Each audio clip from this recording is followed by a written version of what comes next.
of that disconnect is on people's decision makings, on their behaviors, and the consequences that arrive from that.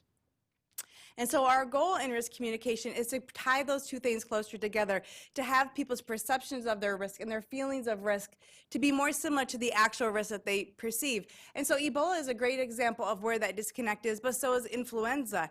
Even though people are at much greater risk of having any kind of consequences from influenza, there's not much feelings of risk, and so that's why we might see very relatively low rates of flu vaccine.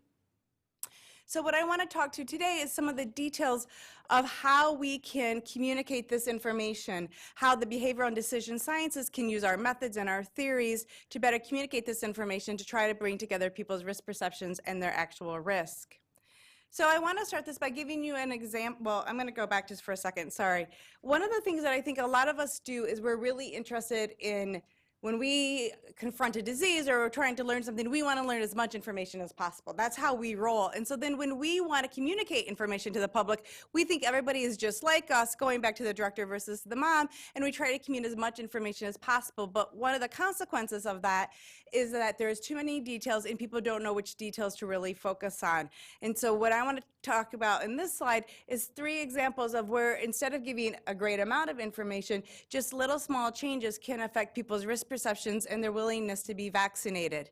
So the first thing we did this study in the UK, 9 European countries, and the United States, and we looked at if we communicated via a newspaper story with quotes from a health leader in the individual country about H1N versus avian flu, for example. So did we use a scientific term or the kind of the animal vector in which the disease arose?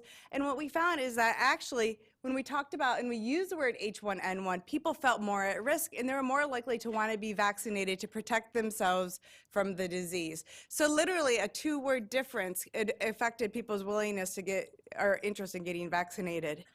Another example of this is when we know the symptoms that come, and this was all in influenza, we know what the average person is likely to experience, but we also know what is the most severe symptom that somebody could experience after being affected by one of these diseases.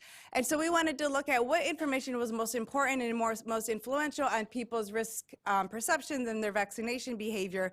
And we actually found that communicating about people's what the average person would get if they got influenza, what the average symptoms were, rather than the most severe symptoms, that actually had the greatest impact on people's risk perceptions and their willingness to vaccinate. And that actually adding the information about the most severe symptoms actually had no impact or maybe even decreased people's willingness by just a little bit. And then finally, we wanted to acknowledge the fact that when we're in the middle of an outbreak, we often don't have all the information, right? That's kind of how this whole process works. And so we thought, well, maybe by coming out and acting very certain, we're actually reducing the trust that we have with patients and that they would prefer that we acknowledge that there is some uncertainty and this is why there is uncertainty, and that maybe that would allow people to trust the message more and to be more likely to get vaccinated. I see a lot of people nodding. Unfortunately, that's not true. People want us to be very certain in our communication and not acknowledge the uncertainty of the situation, and that was actually what resulted in the greatest amount of interest in vaccination. So in each of these 3 cases, just little differences in how we communicated had a significant impact on people's desire for vaccination. We also looked at this in terms of how did we communicate the risk visually to people, and we picked these 3 different types of devices. And what we found is that the heat map, which is on the right, and the dot map were pretty equivalent in their effectiveness. The heat map resulted in slightly higher knowledge in people's understanding in their knowledge of the number of people affected, the number of people of death.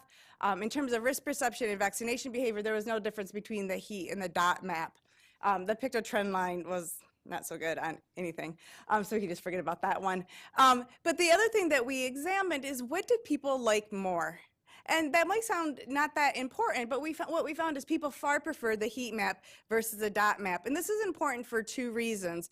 One, if people don't like something aesthetically, they're not going to look at it and they're not going to learn from it. So the first level of audience is not going to be affected. But also in this day and age where we share our news or fake news, whichever you choose to do, or we tweet or we Facebook, you know, people are more likely to share things that they think is aesthetically pleasing that people like. And so as long as they're equivalent in knowledge and risk perception and behavioral intentions, I think it's really important that we ask people, what do you like, what don't you like, so that we can get this communicated farther and wider.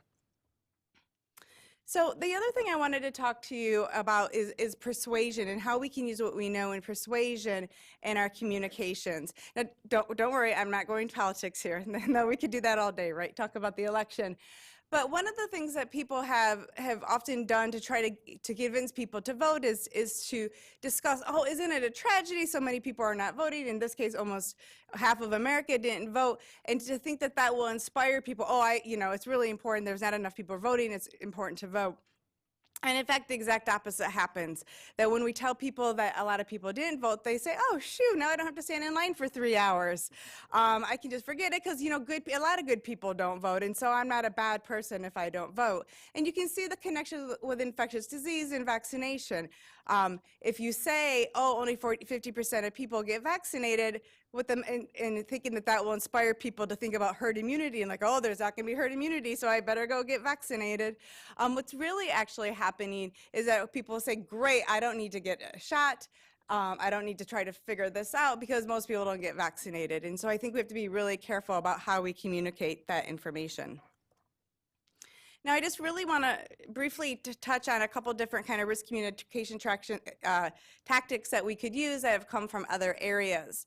And so one is the use of targeting our message. So, and we've seen this a lot in smoking or in other kinds of communications, is that how we present information to people can be dependent on the media that people are using, whether it's the nightly news, the newspaper, a website, Twitter, etc.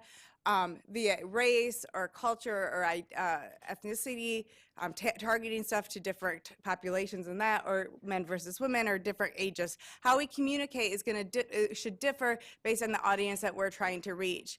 But in this day and age, we can go beyond that. We can go beyond just targeting to these wide groups of people and think more and more about tailoring the information. And one of the things, you know, I have 3 little boys. I'm one of those moms that you were talking about earlier. And so I've been doing a lot of Christmas shopping, and it's amazing how I can look at Legos in 1 minute and then go over to Facebook, and that same Lego kit I was just looking at has popped up into my Facebook feed. Now, it's also a little creepy, but that's another thing. And one of the things I want to consider is how can we use that informatics to do the same thing with how we're communicating these messages about infectious disease? How can we take what we know about people to craft messages that could be delivered to people, just like Google is delivering my Amazon order to my Facebook page? How can we make those connections? And then another thing to consider is with a European Union grant that I had, we developed an app or a prototype for an app that would lay dormant until there was an outbreak in somebody's area. It would come send you a little notification that there was an outbreak, and you could follow it through and get risk information based on your location. And so you could use that kind of technique to ask people these questions about their vaccination history, because we're finding that different risk communication methods work differently for people who've been vaccinated before than who have never been vaccinated. We could ask some of these types of questions and really tailor the information and have that information be more influential to people in their decision making and potentially increase their likelihood of being vaccinated. And I want to end just briefly, because I know Dr. Krebs is going to talk about this more, is to think through how we're evaluating these messages. A lot of people, and myself included, use survey measures. We measure knowledge, we measure risk perceptions, behavioral intentions, and satisfactions with methods and with messages. And these are all really helpful ways to do it, but there's some significant problems with that. And I think it can be best explained by giving an example of Emily Falk's work, who's now at the University of Pennsylvania.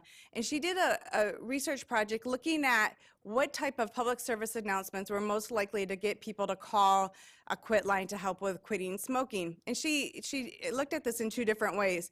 First, she had people come in and watch the PSAs, public service announcements, and say, what one do you think would be more effective at getting people to quit smoking?